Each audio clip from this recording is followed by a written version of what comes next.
পিছন দিকে রয়েছে গুপ্ত সিঁড়ি, যা বর্তমান বন্ধ রয়েছে। আগেকার সময়ে যখন রাজবাড়ি পরিচালনা করতে দেখা যায় যে অনেক শত্রু অনেক দিক থেকে আক্রমণ করে, তো এই আক্রমণ ঠেকাতে এবং এই আক্রমণ এর হাত থেকে বাঁচতে অনেক রাজারা গোপন সুড়ঙ্গ ব্যবহার করে, যাতে অন্য এই সুড়ঙ্গ দিয়ে অন্য জায়গায় যেতে পারে।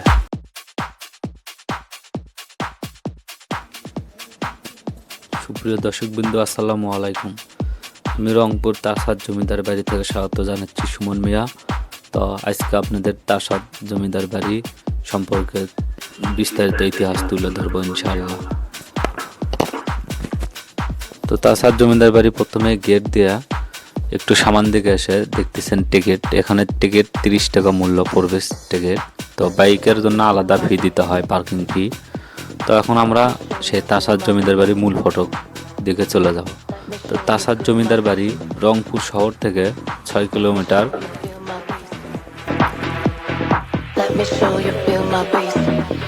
কিলোমিটার দূরে মহিমাগঞ্জ তাসাদ গ্রামে যেতে হবে। অষ্টাদশ শতাব্দীতে শেষ ভাগে রত্ন ব্যবসায়ী মান্নাল ব্যবসায়িক কারণে মহিমাগঞ্জ এসে বসবাস শুরু করেন।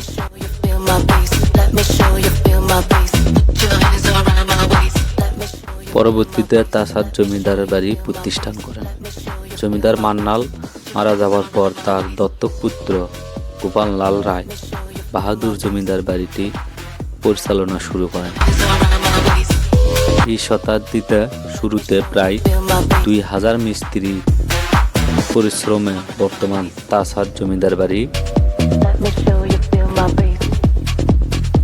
পূর্ণতা লাভ করেন।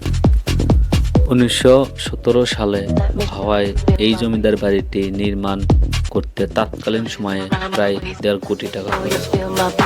তাসাদ জমিদার বাড়ি চত্বরে রয়েছে গাছের সারি, সুবিশাল মাঠ এবং প্রাসাদের দুই পাশে 2টি পুকুর, আর আছে বিভিন্ন রকমের ফুল ও মেহগনি, কামিনী, আম এবং কাঁঠাল বাগান।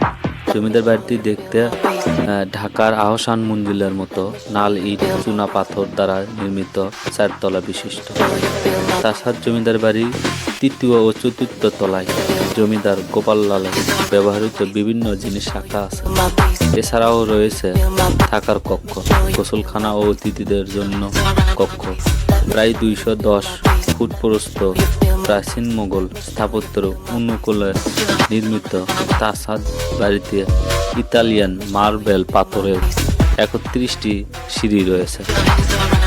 পেছন দিকে রয়েছে গুপ্ত সিঁড়ি, যা বর্তমান বন্ধ রয়েছে। আগেকার সময়ে যখন রাজবাড়ি পরিচালনা করতে দেখা যায় যে অনেক শত্রু অনেক দিক থেকে আক্রমণ করে, তো এই আক্রমণ ঠেকাতে এবং এই আক্রমণ এর হাত থেকে বাঁচতে অনেক রাজারা গোপন সুড়ঙ্গ ব্যবহার করে, যাতে অন্য এই সুড়ঙ্গ দিয়ে অন্য জায়গায় যেতে পারে।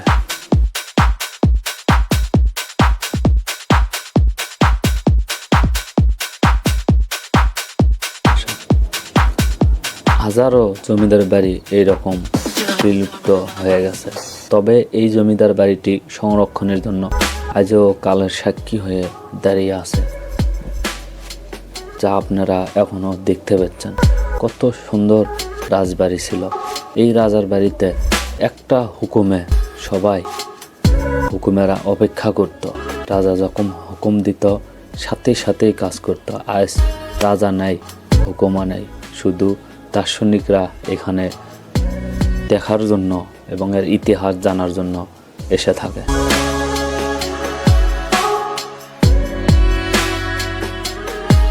এই রাজবাড়িটি 1995 সালে প্রত্নতান্ত্রিক বিভাগ তাসাদ জমিদার বাড়িটিকে সংরক্ষিত স্থাপনা হিসেবে নথিভুক্ত করা এবং 2005 সালে রংপুর জাদুঘরে তাসাদ জমিদার বাড়ি 2য় তলায় স্থানান্তরিত করে।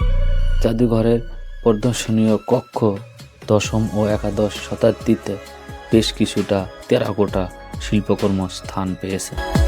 তাছাড়া এ জাদুঘরে সংরক্ষিত রয়েছে মোগল সম্রাট আওরঙ্গজেবের সময়ে কোরআন, মহাভারত ও রামায়ণ সহ বেশ কিছু আরবি এবং সংস্কৃত ভাষায় লেখা প্রাচীন নথিভুক্ত লিপি। কালো পাথরের বিষ্ণু মূর্তি। এছাড়াও জাদুঘরে রয়েছে 300টি মূল্যবান নিদর্শনা। তো এখন আপনারা দেখতে পাচ্ছেন এগুলো আসলে জাদুঘরের ভিতরে ভিডিও করা নিষেধ, এটা আপনারা সবাই জানেন। তারপরেও আমি একটু চেষ্টা করছি আপনাদের মাঝে দেখানোর জন্য। তো এগুলো সবগুলো কালো পাথর এবং কুষ্টি পাথরের মূর্তি।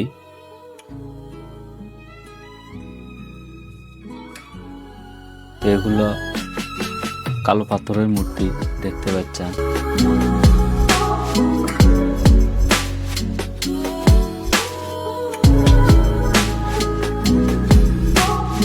এখানে কিছু মূর্তি আছে, কিছু বই আছে, এগুলো সংরক্ষণ করা হয়েছে তৎকালীন সময়ে।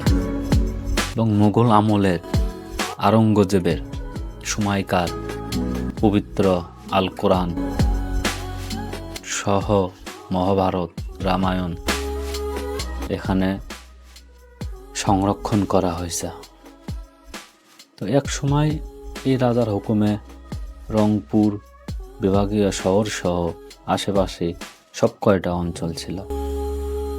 অনেকেই তথ্যসূত্র অনুযায়ী জানা যায় যে এই রংপুর বিভাগের আশেপাশে যতগুলো রাজবাড়ি আছে এখান থেকে সেগুলোকে দিক নির্দেশনা দেওয়া হতো। তো এটা কতখানি সত্যতা তা আমি জানি না, তবে ইন্টারনেট থেকে আমি এই তথ্য সংগ্রহ করলাম যে এই জমিদার বাড়ি থেকে আশেপাশের যত জমিদার বাড়ি ছিল সবগুলোকে নির্দেশনা দেওয়া হতো এক সময়। তো এগুলো নোয়ার খাঁচা দেখতেছেন। তো আমি এখন জমিদার বাড়ির একটু পিছনের সাইডের দিকে যাব। তো এটা জমিদার বাড়ির পিছনের সাইড। তো পিছনের সাইড থেকে কীরকম লাগে দেখতেছেন, অনেকেই ছবি তোলা নিয়ে ব্যস্ত। তো এই পিছনের সাইড দিয়ে একটা গোপন সিঁড়ি বা সুড়ঙ্গ আছে, যে সুড়ঙ্গ দিয়ে জমিদার বা রাজারা তৎকালীন সময়ে যদি কোনো শত্রুর আক্রমণ হতো এবং সেই আক্রমণ যদি ঠেকাতে না পারত, তারা এই গোপন সুড়ঙ্গ বা সিঁড়ি ব্যবহার করে অন্য জায়গায় যেতে পারত এবং তাদের প্রাণ রক্ষা করত।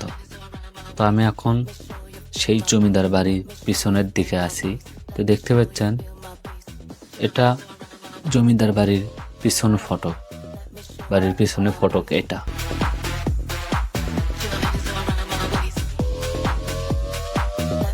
তো এইরকম হাজার হাজার জমিদার বাড়ি বাংলাদেশে শুধু সংরক্ষণের অভাবে আজকে প্রায় ধ্বংসের শেষ প্রান্তে। এমনকি ব্রিটিশ বিরোধী আন্দোলন যখন হয়েছিল এই বাংলাদেশে তৎকালীন সময়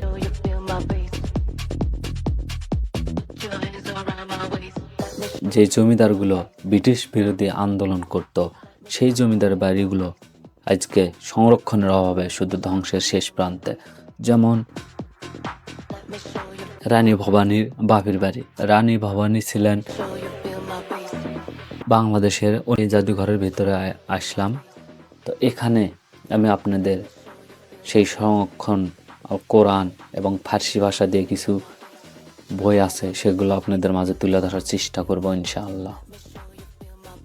তো এগুলো দেখতেছেন আরবি ভাষা দিয়ে লেখা, ফার্সি ভাষা দিয়ে লেখা। এগুলো হচ্ছে,